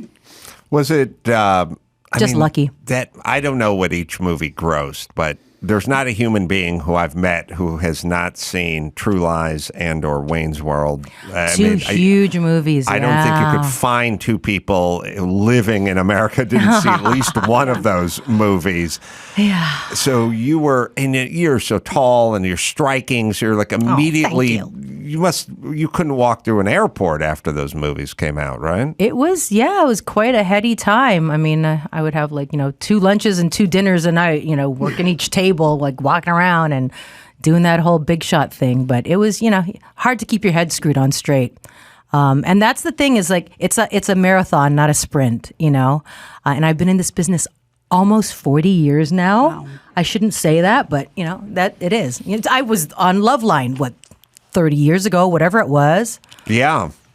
25 years 25, ago? yeah, 28 years, something like that. I don't. Was I hosting it? If I was hosting you and Dr. it? Drew. I just remembered I was call screener at least one of those appearances, and I got a picture of Tia. Fat me and Tia Carrere, looking as amazing as ever. Do you have it? Do you have it? I will dig up Oh that man, picture that would and be post something it. to see. I will dig it up. I'll post it. Well, and brushes with Ms. Tia. I remember. Please tell me if I'm mistaken, because I used to have to do the radio row for the Grammys for my other job. Yeah, and 27 radio stations all in a row. And we did it every year. You were back there. You were nominated. Mm-hmm. Right? Yeah, I was nominated 4 times and I won twice. Unbelievable. She's like an amazing musician, singer. I sang for him last time. He doesn't remember that either. No, traditional. Oh, that's what I listen incredible. to when I work out. Wait, you sang for it. Maybe you could do it again. With my Hawaiian song? Well, I don't know. Should I sing my new country song? Sure. Yeah. But it hasn't dropped yet. I just did the video in Hawaii. Give us an exclusive. Hawaii. Oh gosh, It's Hawaii. Hawaii. There you go. Correct the Hawaiian. All right. Baby, I know you haven't had it easy. It's hard to find a meaning, a reason for it all. You were always so strong, and suddenly it hit you like a cold, hard wind on the first day of fall. Wow. All the pain you try to hide, I can see it in your eyes, and the words that you won't say, well, I hear them anyway. After all that we've been through, don't you think I know you? This is me you're talking to, and it's okay. Wow. You cried last time you were in here. Let's see if we can go for 2 for 2. Oh wow. Those are some great lyrics. And then it's Did I'm you write still that here. song? Yeah, I'm still here Wow. I'm still here is the chorus. I was just gonna get to it when you cut me off, but that's all right. Sorry, no, go. I'm just kidding. No. But we gotta save something for later. Was that inspired by a relationship? get the tears. God, I don't know. If you're not going to make me cry, I was trying to make you cry. Oh, you Bitch. came Good luck. Wow. Oh, you did all your own vocals on Wayne's World too? Yes, and Wayne's World 1. 2 Also, yep. Did yep. they Singing all over the place. Was that in the important shower? in the audition? Or did they think they were going to have someone else do that? They thought somebody else was going to be doing the singing because they hadn't met me. That I could do all. Do you remember the name of your band? Crucial Taunts. Yeah. How could I forget the name of my Almost 40 band? years ago. My gosh. What was the That John movie is very Hyatt important strip to me. song? Alone in the Dark. Oh, yeah, it was Alone in the Dark. Out of all the songs, they picked a John Hyatt song. That never happened. I don't I remember know. the song. Do you want to play that song now? We'll play. I'd rather have Tia sing it. I could sing it. Oh, yeah, you sing it. That's right. You were on The Masked Singer. I can't believe it. The last time I was here in July or August, you were doing that and you was kept I? it mum. You were so like James Bond about it. Like you didn't tell I know. anybody. My sister over Thanksgiving was like, why didn't I said, listen, first off, I don't tell anyone anything. You can't. I can't even shit I should tell people I don't tell people. But like when the producers say to me, you can't tell anybody about, I go done and done. And Easy. then I never think about it again. Yep. I don't have the temptation to do it. I don't, a Masked Singer commercial could come on the television when I'm watching it with my kids. I wouldn't go, ooh, I have to bite a wooden spoon or Bite your something. fist. Even Yeah. your kids didn't know. No, That's impressive. I just go, they told me not to say anything. It's in the I vault. will never. But by the way, if a friend of yours like takes you out to lunch and goes, "Hey man, there's kind of a sensitive thing that I'm going through," like don't say anything. Don't wrestle with it. Just go. They said no, It's and done. I'm never going to think about it again. Right. And if the next day you're out to lunch with someone and they're talking shit about that person, you don't even have to think about it. You said no. Right. That's it. Yeah. Have yeah. that. Yeah. Steel trap. That's Dr. right. Drew had his son sign an NDA when he told him. He's such a pussy. Wait, That's what? great. Yeah. He had his son sign an NDA, but he told him He anyway. took it seriously. Yeah. How about don't tell him? It's easier that way. What's the bigger sauce move? The time I was in Hawaii with Jimmy Kimmel, and we're playing golf like 23 years ago or something, and he just did a commercial for like Bud Light or Miller Lite. Oh, it doesn't matter. He just did a commercial, and he had to sign a thing that he would not be walking around With the Drinking another beer. competition. Right. But we were out in the back nine of whatever, and there's nobody around, and the golf cart lady came by with the booze on it, and I was like, yeah, I could use a Couple of cold those. one. And I got You tempted him? I got my Bud Light, and I was like, Jimmy, you need a cold one? He's like, I can't do it.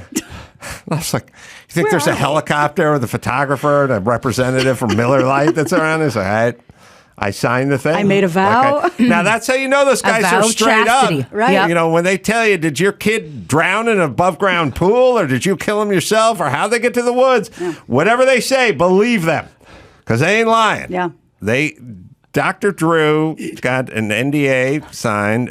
Jimmy would not drink a Miller Lite in the middle of a empty golf course with me. That's honor. And that is honor. That's the way. If And the that's world why- was more like that, we'd be better fine. off. I talked to both of them in the last 24 hours. You know what I mean? Because they're honorable men. That's the kind of people you want in your life. Honorable people. Yes, agreed. So I did, when I found out I was doing The Masked Singer, I did say to my daughter, I was like, you ever watch? I know it's a super popular show and young people like it. So I said to her, you ever watch The Masked Singer? And she goes, nope. And I go, all right, we're done. Yeah, that would be my daughter too. She's like, it's all just TikTok. That's all she watches. She can only watch something that's 15 seconds or less. Mm-hmm. It's insane. It's scary. Well, Yeah, Rosie yeah. O'Donnell has taught us you can shatter that 15-second record on TikTok, no What problemo. did she do? She had thoughts about Casey Anthony. She thinks the dad did it now. Casey's innocent. Casey's innocent. A long, Dad's a the long murderer. TikTok about it. Oh, that's what you guys were talking Yeah. about. Holy cow. Isn't Casey Anthony like a stripper now in Florida or something like that? Like Very tatted possible. up and Tatted up she's and like, in Florida. Casey she might have an Anthony I know. OnlyFans account. I'm just saying, if you're grieving your child, you wouldn't be conducting yourself like that. Fair. And can I say this? I agree. And if I was the dad, you know what I would say when they put the microphones in my face? And they go, many say, including your daughter, you are the killer. I would say, if I had a homicidal bone in my body, I would have hired a drifter to kill that bitch 10 years ago. Yeah, she would So be the there. fact that she's still talking into a microphone, calling me a molester and a killer, It's all the that evidence you need. proves that I cannot point. kill somebody. Because he could have gotten somebody in Florida like that to do it. Oh, please. under you got the keys right there. They don't have Florida, you can They do don't have like Social Security under numbers. $600. Yeah. You can get someone And they killed. could get eaten by an alligator. There'd be no trace of them. Under Yes. 600 yards. That's right. Surrounded. I'm never invited to Florida again. I can tell. True Lies worldwide gross, by the way, 370. Let's just call it 380 million bucks. 380 million. That's a lot of money in '94. Yeah, but the Wayne's World it cost 12 million and made what 250 million. That's more profitable. Yeah, should have gotten in on some of that back end, man. I'm sure you get in the back end enough. All Where's that John Hyatt song? It's that kind of show. Judd Apatow loves Graham Parker. It makes sense that artists like other artists who are sort of pure off An the beaten path, artist. but artists, you know, the guys who really, I've never met a guy who really knew music who didn't know John Hyatt or didn't appreciate his work or songwriting or Is what John have Hyatt you. from Canada by any chance? No, Does anybody know? don't think he. Because I Jim think- Cameron, I think, is Canadian, so there would be that connection. Because I know that Mike Myers loved Alana Miles because they were both Canadian. Speaking of and Black Velvet. Yeah, exactly. No, because I was just thinking about the connection. No, he's American. Oh, interesting. From Indiana. Oh yeah, that's right. He's from Indiana. All right, you want to hang out with us and do some news, Tia? Okay, sure. I don't know what I could add to it, but I'll try. I'm sure plenty. You're going to have thoughts. We'll take a quick break. Be back with Tia and the news right after this. It's a John Hyatt song and Thelma and Louise. What? But I bet he doesn't sing it, or he does. I mean, he gets covered a lot. Yeah. By Bonnie Raitt. Tennessee Plates was in Thelma and Louise. Oh, I love that song. Really? I love that song too. That's one of the ones I know of John Hyatt. I used to work out to that song. I used really? to do the elliptical because it's a great beat. Yeah. All right. Well, there you go. Now It makes sense. It's a Let's song about going to prison and making Tennessee plates, Making and license plates. stealing Elvis's car. Yeah. I think. Yeah. Yeah, it's a really fun song. I know this is a few days old, but I'm telling you this to get somewhere else. So Kim Kardashian, Kanye, divorce, it's settled, according to TMZ. Settlement states that Kim and Kanye will get joint custody with equal access to the 4 kids. Kanye will pay Kim $200K a month in child support. There will be no spousal support. TMZ says the settlement came Monday, the day before Kanye was set to be deposed if the matter went to trial next month. Possible that Kanye agreed to wrap this up to avoid the deposition, or maybe his people would have liked him to avoid the deposition. Kim filed for divorce in February of 2021 after 7 years of marriage. The reason why I wanted to put that story up front and center is she must be very relieved after this morning as we record this. I don't know if you've seen this yet, but this footage of Kanye on Infowars with Alex Jones that was released today. And he has some controversial thoughts that make Alex Jones uncomfortable. What? Just listen. And okay, so Kanye's on the little panel. He's wearing like a black hood, sock over his face, so you can't see Like him. a balaclava? Yeah. Yeah, but more so. Oh, it's a sock. Yeah, it's like a ski mask with no holes in it. He's like the gimp. He's the gimp. That's right. Yeah. That's right. Good timing. He has thoughts about Hitler, and Alex Jones can't get away from this fast enough. So let's just listen to the whole thing. It's about a minute. That's right. You're not Hitler. You're not a Nazi. You don't deserve to be called that and demonized. Well, I see good things about Hitler also. I love everyone, and Jewish people are not going to tell me you can love us, and you can love what we're doing to you with the contracts, and you can love what we're pushing with the pornography. But this guy that invented highways, invented the very microphone that I use as a musician, you can't say out loud that this person ever did anything good. And I'm done with that. I'm done with the classifications. Every human being has something of value that they brought to the table, especially Hitler. How about that one? Ari Emanuel, how you like that one? Hey, Ron, you going to do anything to fix Chicago? The most Nazi-like activities I've seen, and the Nazis, in my view, were thugs that shook people down, did a lot of really bad things. But they did good things, too. We're going to stop dissing the Nazis all the time. Okay. You said he loved Hitler. They gave him an award. I'm just saying, I don't like Nazis, and I don't like what some of the mafias are doing either. I like Hitler. Wow. I told you that is called F me money. F me money. But what? I mean, I'm sure Not he F does you money. F me money. My God, Alex Jones is like, you don't mean that. Jesus Christ. How's he going to afford his $200K a month to Kim if he's not selling sneakers and he's doing stuff like this? That's what I'm saying. How much longer does he have F me money? He does. If he keep, I mean, this is full I don't steam know ahead. that he's listening to his accountant. His accountant may be. I pick up what you're putting down. You know what I mean? Yeah, a hard J. Yeah. So maybe he's not listening to him. Right. I'll tell you how you know he's full blown nuts. He walks around in galoshes. That is the craziest footwear you can wear. Did you see that fashion show though? Holy cow! I mean, I make fun of people in Crocs. Right. He's wearing a rubber rain boot that goes up to his knee. They're waders. Those are waders. I don't know, other than fly fishing, going fly fishing with Huey Lewis, I don't know what those were made for. I don't know how you can get around with them. I feel like if I pulled one of those things off my foot, there'd be a lot of mildew down there. Those boots weren't made for walking. They don't breathe. They don't breathe. So that is a very bad sign. I will say this. Uh-oh. There is. However. No, there's a version of this. There's a lot of Bernie Sanders types in this country who defend Fidel Castro. They go, yeah, he was a murderous thug, but he brought education and when you hear it with Hitler, you go, what the fuck? Yeah, well, he made roads and a Mercedes-Benz. You go, no, that's nothing.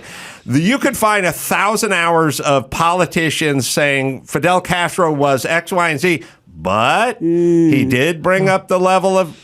Well, our guest was in here talking about it. Oh God, Chris will think of his name at the. Fenton. But he was in here saying it the other day. He was like, Fidel Castro, bad guy. Not. I'm not comparing him to Hitler, but he did some whatever. He listened to me about the military outfits. Nobody gives a shit when we do that with Fidel. Well, but we should as well. Emil Berliner or even Alexander Graham Bell, either one of those guys can have credit for the microphone. I've never heard Hitler invented microphones before. No. That's a new one for me. He bloviated more into a microphone, True. but I don't know that he invented it. Right. So he incited war with a microphone. Exactly. Yes. This is, are we all being punked or is this just somebody who's mentally ill? Yeah, he's very mentally ill. It's like sad. Yeah. I think that. Like, is there an end game or is he just sort of going with the flow?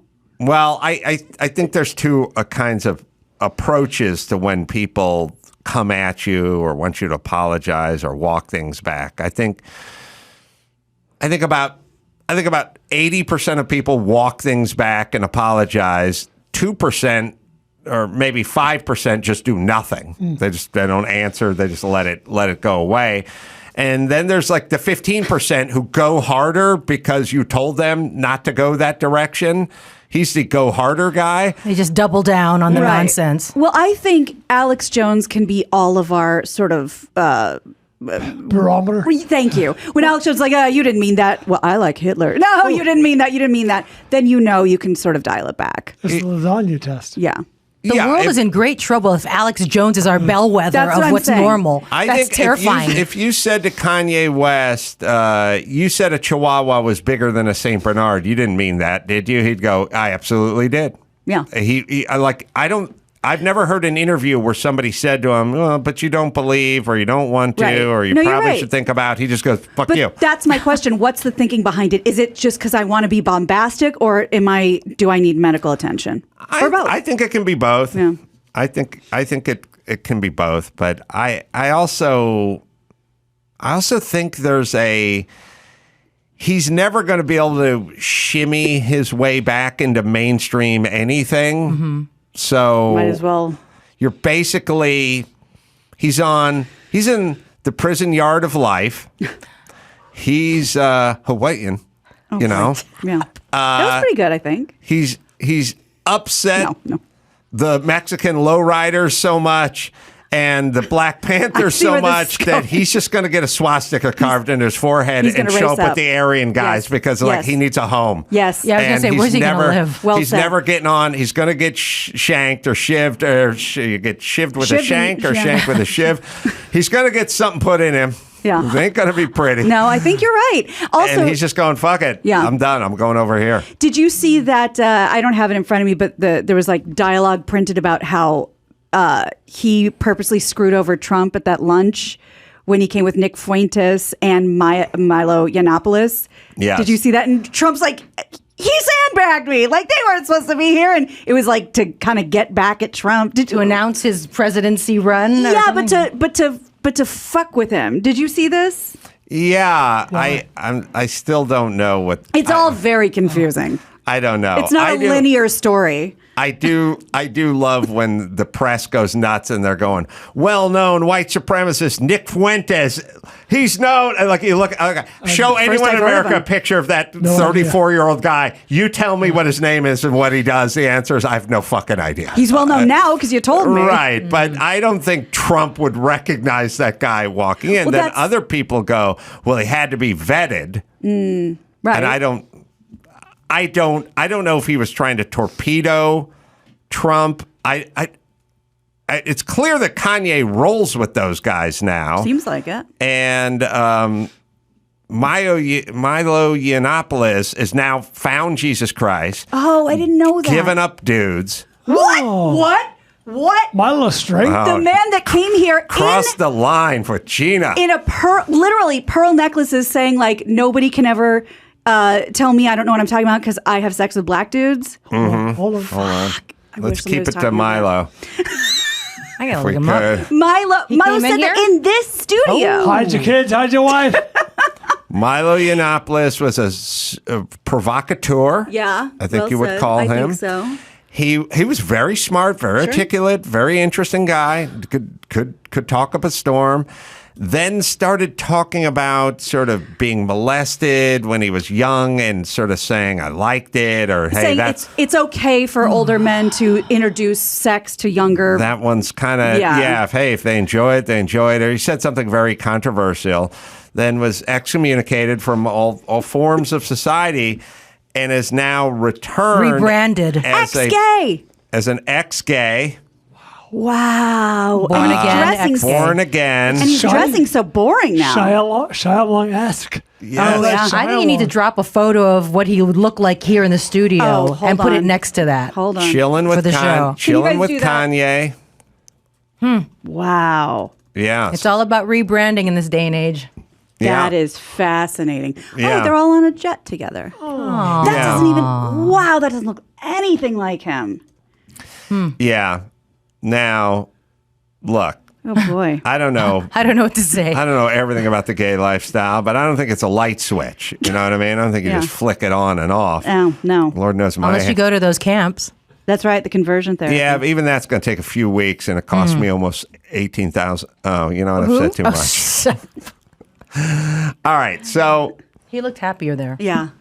Milo, he's reading the Bible, sitting on a private jet, but I got to feel. It's a photo op right there. That's a photo I op. feel like if they serve drinks on that plane and Kanye passes out or Nick Fuentes, Yeah. I feel like they're going to wake up and Milo's hand's going to be rubbing their thigh. Anything's possible. That's what I think. Yeah. Yeah, so he's Wow. got the suit, he's got the Bible, he's put away the cock, he's picked up the rosaries, Interesting. Yeah, which is what says- the camp says right at the front of the front door. That's on the banner. On the banner. Drop the anal welcome beads. banner. Right, and Pick up the rosary. rosaries. We're going from Benoit to rosaries. Wow. Wow. What does he say, Chris? Oh yeah, so in with being ex-gay, he says, "quote I treat it like an addiction. You never stop being an alcoholic. I hope people will support and pray for me, if for no other reason than they share my delight at the prospect of Milo Yiannopoulos furiously and indignantly railing against homosexuals for the sins of the flesh." Wow. This is sick. Yeah, over the next decade, I would like to help rehabilitate what the media calls conversion therapy. The guy I live with, his husband, has now been demoted to housemate. I remember, Houseboy. I remember when my boyfriend had that conversation with me. It was brutal. Perpetuating It's a rite of passage. Perpetuating the myth of gay conversion therapy Yeah. and railing against homosexuals is insidious. That's I told evil. You, I knew you'd be outraged by That's- this. yeah. That's me and Mila. But don't you consider that a little bit evil? Because And that's there's one of me and Jerry Jones. yelling at people trying to get into school. It's insane. That's really scary to But me. now we know what he and Kanye have in common. Wow. So then the question Insanity. is, you go, well, does he believe it? I don't know. Does Kanye Doubtful. believe it? I don't know. I don't know. I mean, Does it matter though? We're talking about him. Does it matter he's getting press? well, because you like everybody keeps talking about him. Well, it's like you said about being in the prison yard. I mean, Milo was completely excommunicated, and Pick a he team, needs a pick a group. gang. Yeah, Got to join a gang. got to join up. That's right. Wow. Yeah. Well, let's. They say find the biggest guy in the yard and suck his dick. That's right. On the upside, at least he goes to those meetings every day and he gets to talk about cock. Just. Oh, we're so glad you're here. Let's stay on the prison yard for a second. A mistrial has been declared in Danny Masterson's rape case. That that 70s show star was charged with forcibly. Forcibly sodomizing. I'm still thinking about what Brian said. Okay, sorry. That's the advice This they is give you. not funny at all. Forcibly raping 3 women between 2001 and 2003. I According to- talked to Garagos about this Oh, yeah? at length. Oh, good, because I have a question about how this can be retried. He was like, the jurors, they always come in on Friday at 3:00, and if you don't get a verdict, then if you're a defense attorney, you're usually upset because that means they want to keep talking Right. about, keep thinking And then about. they broke for the holiday. And then the judge gave them 10 days, which Mark was outraged by. He says, you have to declare a mistrial. You cannot do that. And then 2 of the jurors got COVID and had to stay Be home, replaced. and the 2 alternates replaced them. And Mark was just shouting into Tia's microphone that you have to call a mistrial at a certain point. And I was driving home yesterday, listening to the news, and they called a mistrial. They called a mistrial, but there's a retrial date set for March 27th. So I said to Mark, what about a retrial with a mistrial? I said, well, sometimes they do it and sometimes they don't. And what they'll do, I bet they will, is they'll talk to the jurors, and if it was like 11-1 or something, Right. they'll go, we're going to do this again. If it was 6-6 or something, they're not worth it. What about, isn't this a double jeopardy thing? Are you allowed? Well, I guess they you didn't find can him have innocent. you can have a retrial. Okay, well, they're doing it. And then also it comes down to DAs, like an elected position. Yeah, a it's a celebrity high always profile. looks good on your resume, and they have unlimited time and budgets. Right. So they just go, yeah, This is your we'll job. do it again. Yeah. Okay. So we'll look for that next year. Chinese citizens continue. I don't know. Yes. I don't know where you guys are at. I feel like if I went through a very lengthy, very expensive trial, and at the end of the trial, the jury couldn't render a decision, I'd be like, are we? I feel like we're done. We went through this.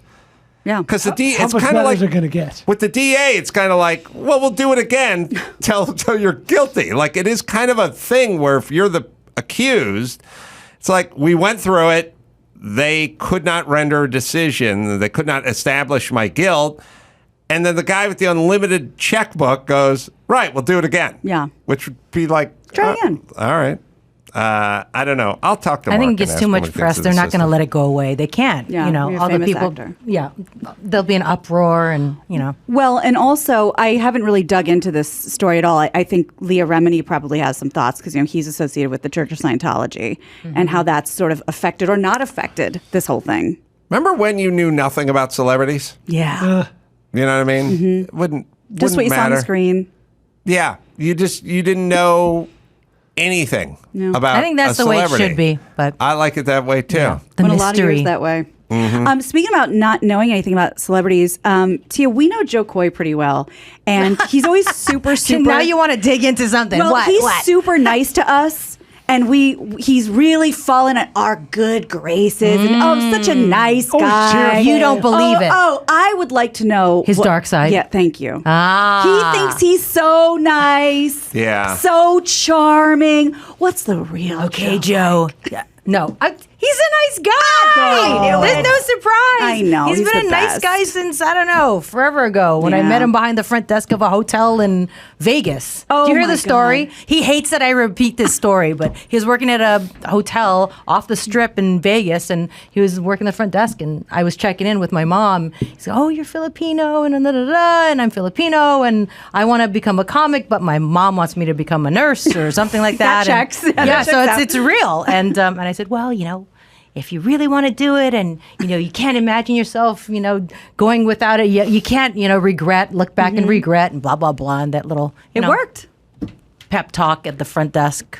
I think he did most of the work himself. He did all the work himself. He did all the work himself. I'll give you 35%, but he did the rest.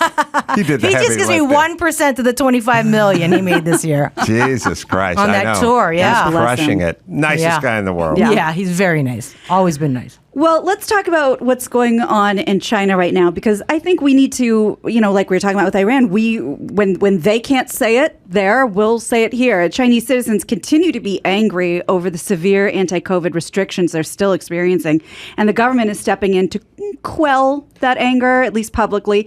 The AP reports that Chinese universities sent students home, and police fanned out all over Beijing and Shanghai to prevent more protests of really angry crowds.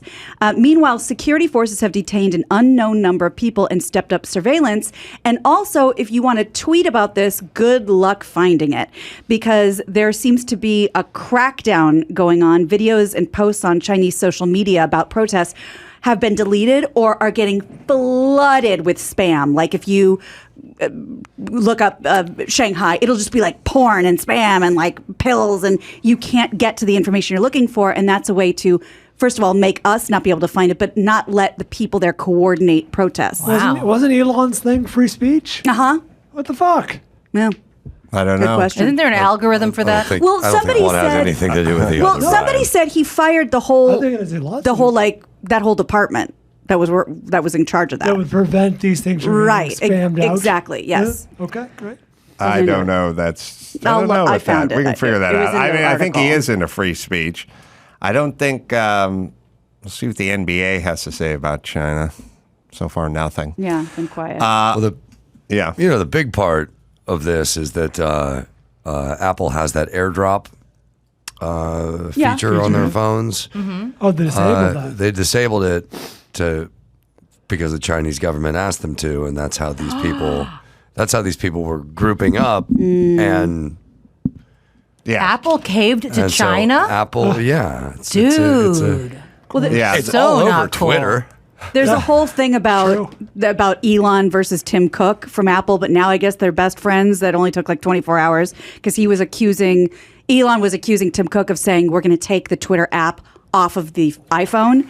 And Tim Cook's like, we literally never said that. And then Elon posted a tweet being like, hey, Tim Cook, loved the tour around Apple headquarters. And sorry for the misunderstanding, basically. So Yeah, he needs Apple. Yeah. And I don't know why he thought he was going to be dropped. Yeah, he said, apparently I was misinformed. That was never on the table.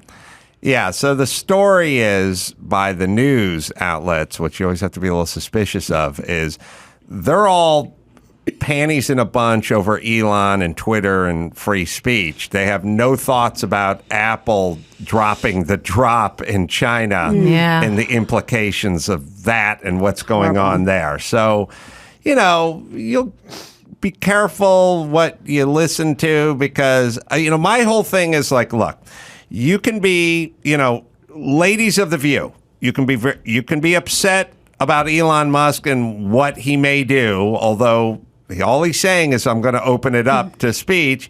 And then you need to be slightly more upset with your friends at Apple over what they did in China. And then I will tend to believe you. If, in fact, you're going to attack Elon Musk and have no thoughts Blind eye about the other way. China and Apple, then I'm kind of wondering if you're in one camp or the other. Yeah. And it's maybe not just a universal free speech camp, but maybe it's a little more targeted. Right.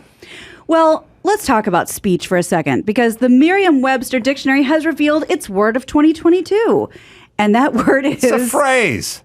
No. It's one word? It's a word. Oh, I thought it was more than one word. See, this is an interesting... it's This is an compound example of what the word is. I need one syllable. This is 3. Do. gaslighting. Gaslighting. So this is defined as the act or practice of grossly misleading someone, especially for one's own advantage. So different than lying. It is weird that it was a movie from the 30s interesting. and then went away for 60 years and no one even got the reference 20 years ago. Absolutely. Thought it So was let new. me tell you where it comes from and then how the movie actually gaslighted all of us. So, okay, this was a play. Then it was a movie in 1940. It was a British movie, I think. Then it was remade in 1944 called Gaslight. The plot involves a man who attempts to trick his new wife into thinking she's losing her mind, in part by telling her that the gas lights in their home, which dim every time he's like doing various things and fucking around in the attic, aren't dimming. So that's where the term comes from. With the rise in things like fake news and deep fake and conspiracy theories, blah, blah, blah, Gaslight saw a 1,740% increase in lookups online. And I read a funny thing about this. I think it was BuzzFeed. I can't remember. That the 1940 movie in the British version scrubbed from the internet. And people are like, I swear this was a remake. So they're gaslighting people. Oh, wow. Saying, nope, the 1944 version. Didn't exist. Yeah, right. Yeah. So that's where the term comes from. So when people say, it's gaslit, no, it's gaslighted. That's because the movie was called genius. Gaslight. I never knew that. Yeah. I never knew that's where it came from. Tia, I have your next vehicle Uh-oh. because I have an idea. I've always had this idea. For All right. Is it that Aston Martin out there? I'll take that vehicle. Are you a hoarder now? That's what I want to know. I'm moving from Hoarder, one warehouse collector, to the what's next the warehouse. difference? I'm concerned. I walked in. I was a little concerned. You know, let me Thought explain I'd bring it up something. between If us you live in a privately. house that's 9,000 square foot and then you move into a 2,000 square foot house, people accuse you of hoarding. First of all, who needs a 9,000 square foot house, for God's sake? I like to spread my Greedy wings. bastard. No, I'm just saying I took all the junk from a huge warehouse and put it into a small place, and now everyone You thinks put it I'm in my hoarding. parking lot, my parking space. That's no where you one put it. thought I was That's right. hoarding when it was spread out over 12,000 square It was feet. beautiful. So I will situate this. All right, not here's have a my, car in your house. Here's my pitch. Okay. I did have a car in my house. These cars in the parking lot were in your house? No, but one car was on a lift into his living room. Goodness gracious. Chris will find a picture of a car inside my house. I put it there. I think we need to go and talk to somebody about this. Yeah, Mr. Goodwrench, so he can suck my dick. Oh my God. You're going to make a manseum, aren't you? A manseum of cars. That's good. Let me pitch my movie. Okay. All right. Chris, where's my picture of the car? Is it a Christmas movie? I'm not interested. It's taking more than 4 seconds. This is insane. All right. No, it's not a Christmas film. It's a Gaslight film. Ooh. All right. There's a picture of my It was car inside literally my house. on an elevator. Jiminy Christmas. That's right. Watch the language. All right. You ready for the pitch? I'm distracted by the car in the living room. Okay. All right. You and I, husband and wife. Oh, dear. All right. Full stop. All right. I have a mistress, though. Mm-hmm. What's his name? I talked to Milo. I'm done with that life. Okay. I could talk me out of it. All right. Now, our marriage is not going well. Apparently. Right? And do I know? It was a little friction. Okay. You know, all right. Friction's good. Because you're very into like crystals and Topanga. soothsayers Okay. and getting your palm read and everything else, right? Mm-hmm. And we have a lot of money. I have a lot of money. But we're in California. And The Palisades. I know the divorce is coming, and I know you're going to walk with half of all I've worked for. You're a kept woman. Okay? This is a fantasy. I've never been kept. Okay, go ahead. That's a movie. It's called acting. All right. So, all right. What happens is you're going to see you want help, and you're going to get your palm read, and you're going to talk to the gypsy soothsayer woman, and she's going to tell you about your future, right? Mm-hmm. And you have a woman you see, but I get hold of her, and I tell her that, now look, I want to drive you insane because I want you to kill yourself instead of divorce me. Wow. This is nefarious. So the gypsy woman. Don't tell all of them. We you're got to all- like patent this you're idea or all whatever. in, and she's Copyright it. She's like, was there a fire at your house or something like that? And you're like, no, there wasn't. Well, I see smoke. I hear fire. 2 days later, I light the curtain on fire and then step out of the shower like my bathrobe and you're like, that's what she said. That's a genius idea. And I go to her and I go, okay, now so what we got to do is we're going to do something where the cat's missing. You say, would you have whiskers? I'll tell her the name of the cat. And he's like, and she will convince you that she is fucking spot on, bang on and everything. Wow. She can tell everything. Days, weeks, months before it happens, right? Once we get it, and you're confiding in me, like you're going, I talked to Gypsy lady. She said the curtains were going to catch on fire. 2 days later, I come out and they're on fire, and it said the cat would come missing, and now we can't find Whisker. It's never ending. You're confiding in me. You keep rushing to her, like, what's next? What's next? And when the time is right, she says, you're going to have a horrible death. You're going to have a brutal, violent death. Knives, criminals, pulled cars. It's going to be. And you're now a mess. You're a mess because she's been wrong for 6 months. She's been right about everything happened a week later, a day later, and you're just whatever. And I convince you got to kill yourself. Oh my God! Well, you got to control. I've been on some drugs to calm myself, anti-anxiety, to sleep at night. So then I overdose on the pills that they gave me. That's right? good. Yeah. Right? I just come to it. You're in control of your own peaceful. We're not coughing. workshopping this. Yeah. I already got the script in my head. You're scaring me, Adam. I'm very scared. I go to you. You talk about a dark place. This one. And your mess, your basket case, because you're thinking about this violent stabbing, like horrible, like if somebody break into the house, you're scared to go outside, whatever. At some point, I offer up my pistol and a glass of brandy, and I say, you can end this on your own terms. A pistol and brandy. That's so 1940s of you. You take the gun and you kill me. Wow!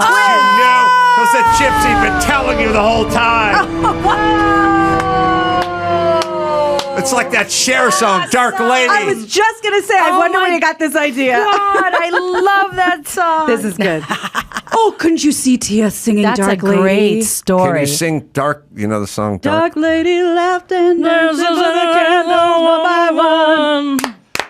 Dance to her gypsy music to the room. Oh, let's find it, Chris. There's only one way this is going to work. That's a pretty good movie. Oh, dear. That's an amazing movie. That's really good. Genius. Better than True Lies?